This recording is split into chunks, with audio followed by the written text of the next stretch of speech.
Shut up, come to Iran, nobody will pay for your ransom. That's what Marandi said. Not quite exactly, but he did mention about the ransom. And this conversation is so interesting. I decided to share with you guys.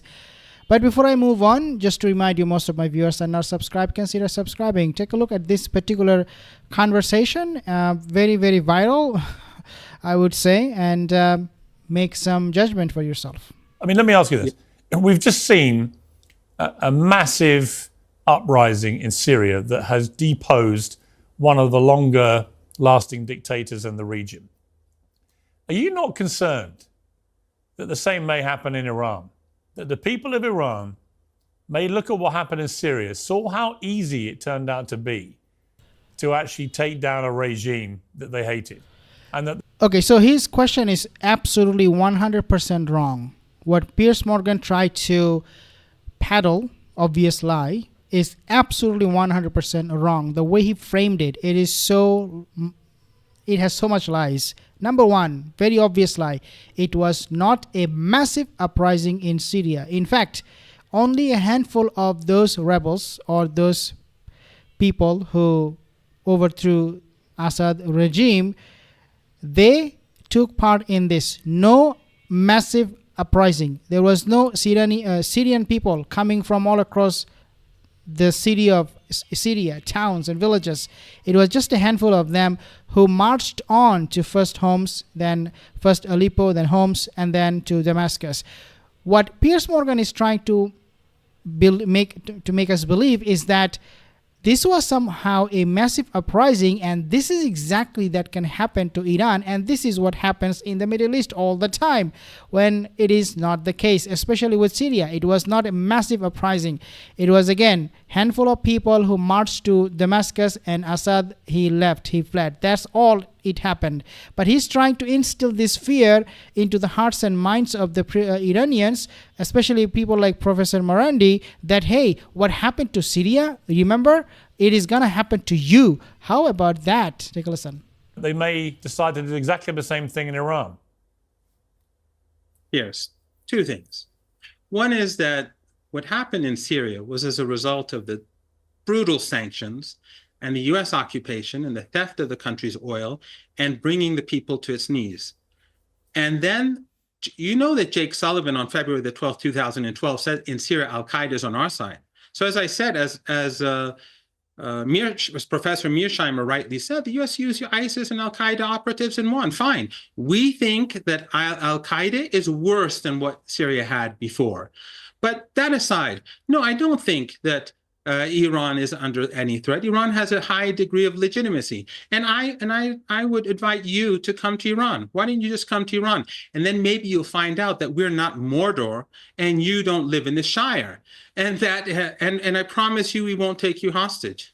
Yeah, you know what? With all due respect to your promises about that kind of thing, I don't think I'll take the chance. Thank you, Professor. Okay, but I appreciate the invitation. I'm sure you would be very hospitable. Some of your friends, not so much.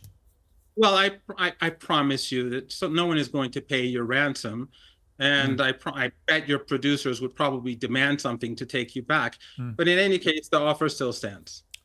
Very kind of you. Professor Marandi, thank you very much. Well, let's go back to... Absolutely. This is exactly what Professor Marandi has mentioned. Now, take a look at this next clip from the same guy, Piers Morgan. The panel, we're listening patiently there. I mean, Jonathan Conricus, when you listen to Iran, particularly people like Professor Marandi, very eloquent, I mean, it's nothing to see here. They don't assassinate people. They're very welcoming.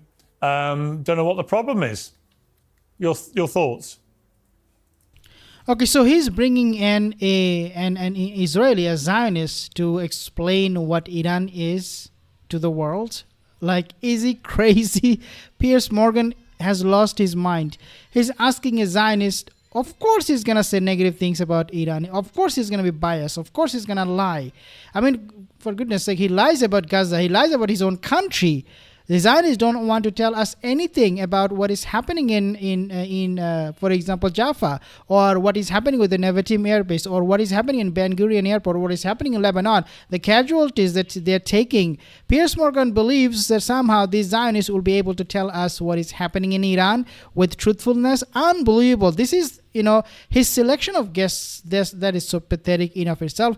Nevertheless, I do want you to actually listen to this other part from Professor Marandi when he was talking to Piers Morgan about some other issues. That's your choice. We don't think it's a good idea for Syria. Donald Trump is about to be inaugurated as president again. He's been very critical already about Iran. Reports today from America suggesting he's going to massively intensify sanctions and other financial measures against your country. You've got to be concerned, haven't you, that Donald Trump feels that the Biden administration was way too weak with you as a country, and he intends to be a lot stronger.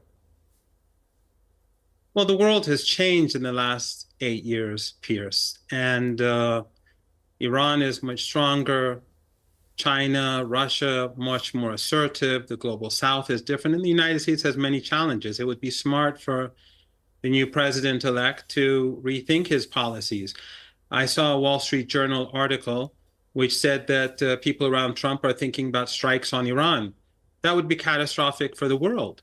And I say this as the most anti-war person you can meet. I've survived chemical attacks. I've survived a gunshot wound. I have a shrapnel wound in the war. The chemical weapons, of course, given by the Europeans to Saddam Hussein. If there is an attack on Iran, quick question to you. If the world changed and Germany had bases in France, and then Germany attacked the UK, what would the UK response be? Okay, before he answered that question, just want to set the narrative right. Piers Morgan, Mark Rubin, these Zionists, they have this tendency of showing or scaring some countries by using or dropping the name of Donald Trump. I'm not Donald Trump supporter. I will never be. I think he's much worse than what Joe Biden has done. He could be much worse. I don't know yet. We'll have to wait and see. But him giving the Golan Heights to the Zionists, forcefully, literally, and also making Jerusalem as the capital of Zionist state of Israel speaks volume in of itself as to who Donald Trump is and what he can do for Israel. I'm not talking about that. But what these people want us to believe, somehow Donald Trump is so strong and he's so powerful, and he is going to be coming after all of the bad guys, quote unquote, in the Middle East, that he is going to destroy Iran. He's going to bring them to the knees. So, Professor Marandi, how you feel about that? Are you not scared of Donald Trump? Are you not scared that America will finally flex its muscle? Like, are you crazy? This is what we call warmongering. These people, like this guy and people like him, Mark Rubin, and many other Zionists, Ben Shapiro, these are warmongers. They try to instill fear in our hearts and minds using somebody. In this case, they have chosen Donald Trump. After him, after this old senile man is gone, they will pick somebody else in order to peddle those lies that they invent every single second of the time. With respect, I'm asking the questions. I don't want to get.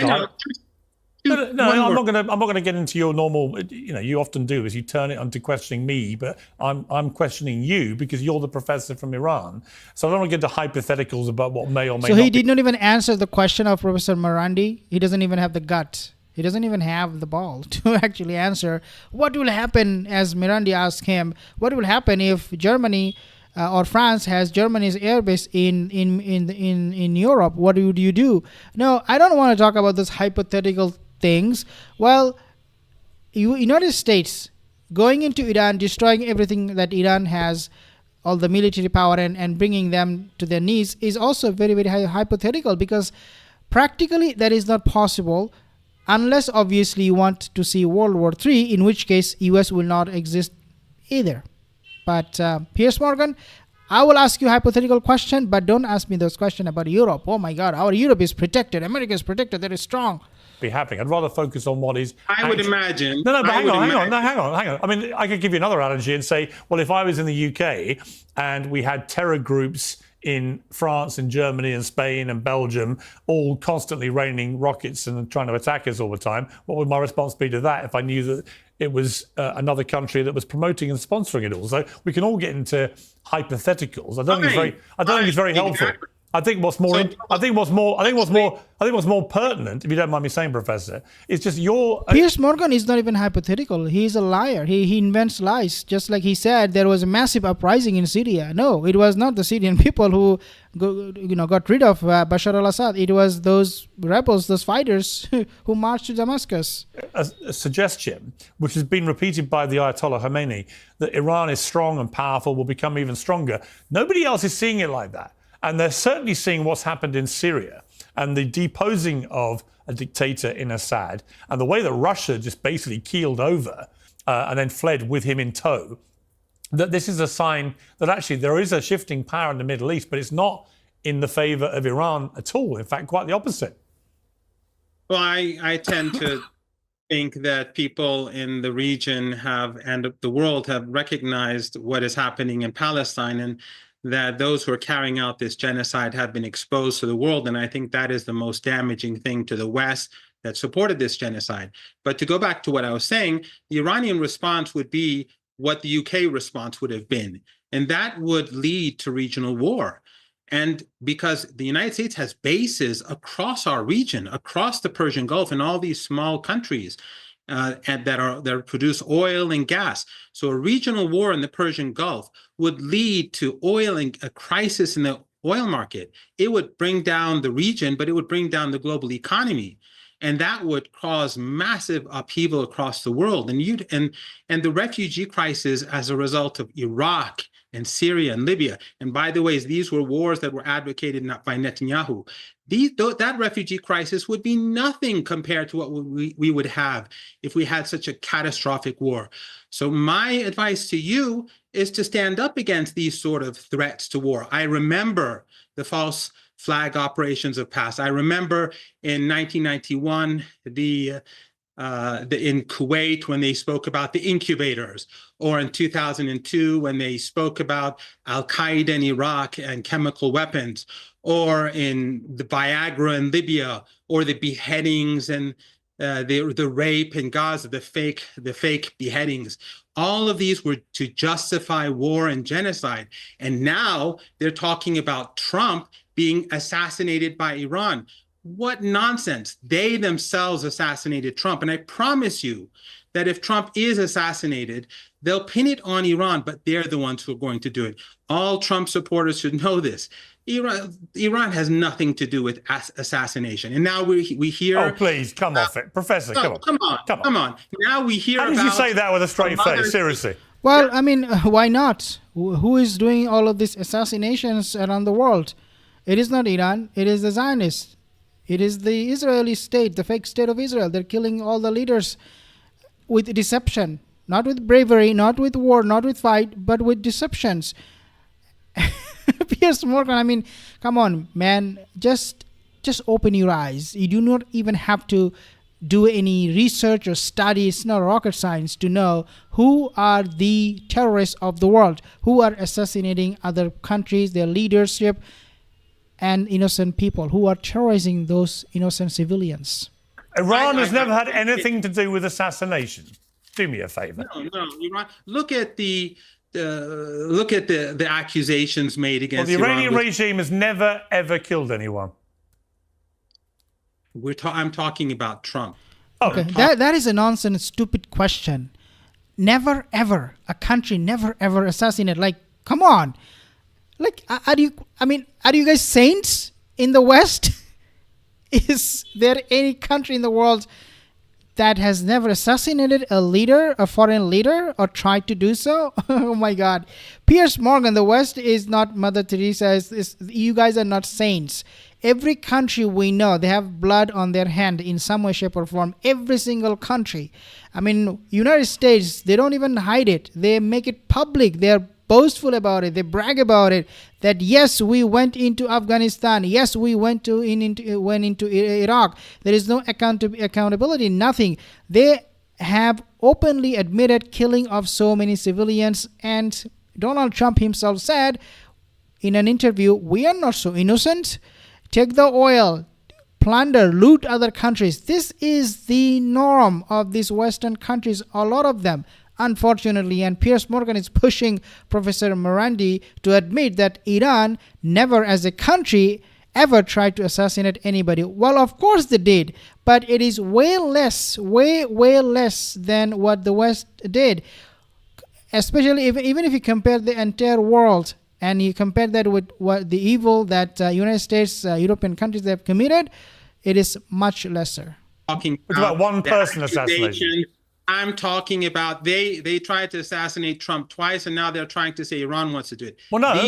What they said was there were credible threats, which they believe were credible, that Iran was plotting to kill him in response to the death of, or the deliberate killing by the American military. Yeah, but there is no evidence, Piers Morgan. You're just spitting out lies. That's all you're doing. There's no evidence that Iran did something. If Iran was trying to assassinate Donald Trump, today there will be no peace in Iran whatsoever. I mean, come on. US is already planning to attack Iran day and night. How they can find a weak spot. The only excuse they have right now is this nuclear, program that that have agreed to wind down in 2015 with JCPOA agreement. But they are now trying to come up with another excuse to blame or smear Iran, which is, oh, you guys are trying to get rid of or try to kill our president, Donald Trump. Unbelievable. These are lies of Piers Morgan. He's living in a bubble that is filled with lies, hatred, and deception, nothing else. This guy needs to really make some sense. He's not making any whatsoever.